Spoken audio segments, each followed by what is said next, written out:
मैंने इतने लंबे समय से उसकी देखरेख की है, मैं उसकी सेहत के साथ कभी खिलवाड़ नहीं करूंगी। भले ही 10,000 में से सिर्फ एक संभावना हो, फिर भी मैं जोखिम नहीं लूंगी। ठीक है, लेकिन अगर नतीजों से यह साबित हुआ कि तुम अपनी नाकामी छुपाने के लिए सबको डरा रही हो और यीशु को इस सब से गुजार रही हो, तो गो परिवार भी तुम्हें इसके नतीजों से नहीं बचा पाएगा। कोई बात नहीं पिताजी, वह तो बस एक बाहरी इंसान है। चुप रहो, गाड़ी तैयार करो, डरो मत, मैं यही हूँ। पिताजी, आप गलत समझ रहे हैं, मैं अपने भतीजे की जांच रुकवाने की कोशिश नहीं कर रहा हूँ। यीशु फू परिवार का इकलौता पोता है, जाहिर है कि मुझे उसकी परवाह है। मुझे बस उसे पूरी रात परेशान होते देखना अच्छा नहीं लग रहा। इसके अलावा मिस सांग ने तो देर हो गई, मैं बड़े साहब से कहकर आपको वापस डेकेयर सेंटर भिजवा दूंगा। आखिरकार हमें अभी भी गू परिवार का थोड़ा तो लिहाज करना ही पड़ेगा। सर, यीशु सो रहा है, कृपया धीरे बोलिए। ठीक है, बनती रहो समझदार। अस्पताल पहुँचे, दूसरा अस्पताल चाहिए। बच्चों का यह अस्पताल पूरे राज्य में बाल रोग देखभाल में पहले नंबर पर आता है। यह किसी भी जनरल अस्पताल से ज्यादा स्पेशलाइज्ड है। तुरंत फोन कीजिए। पिताजी,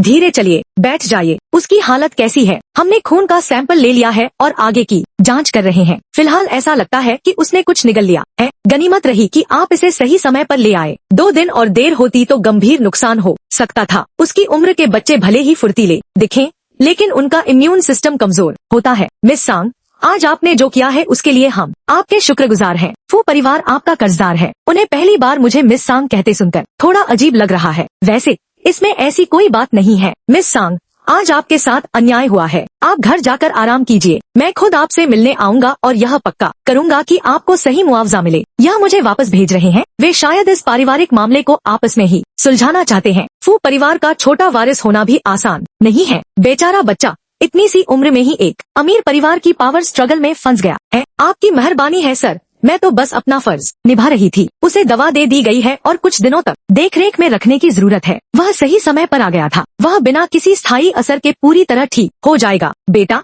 मैं अब घर जा रही हूँ। मैं कुछ दिनों में तुमसे फिर मिलने आऊंगी। मत जाओ। कोई बात नहीं बेटा, रो मत, मैं यहीं रुकती हूँ। अरे वाह, यीशु तो सच में मिस सांग को बहुत पसंद करता है। इसके माता पिता कहाँ हैं? यीशु की ऐसी हालत है और उन दोनों में से कोई भी यहाँ नहीं है। इसके पापा ने कहा कि उनकी एक जरूरी बिजनेस मीटिंग है और मम्मी ने कहा कि काम खत्म करके आएगी। उसकी माँ हमेशा व्यस्त रहती है, उसे यह बात पता है। मैडम, छोटे साहब, आज मैंने प्रस्ताव की समीक्षा की है। तीसरे हिस्से में सुधार करो। ठीक है, बढ़िया। माफ करना मिस बाई, मुझे अभी निकलना होगा। यीशु आपके साथ काफी सहज लग रहा है। कृपया आगे भी उसका अच्छे से ख्याल रखिएगा। जी बिल्कुल, लेकिन आप तो अभी आई हैं, क्या आप थोड़ी देर और नहीं रुकेंगी? नहीं रुक सकती, एक जरूरी क्लाइंट आ गया है। तुम इसके पास ही रुको। मम्मी, मत जाओ, अच्छे बच्चे बनो। यीशु, मम्मी अगली बार तुमसे मिलने आएगी। जब रोते हुए बच्चे को दिलासे की जरूरत हो और उसे कोई जवाब न मिले, तो समय के साथ उसमें असुरक्षा की गहरी भावना पैदा हो जाती है। वे बड़ों का ध्यान खींचने के लिए नखरे भी करने लगते हैं। छोटे साहब,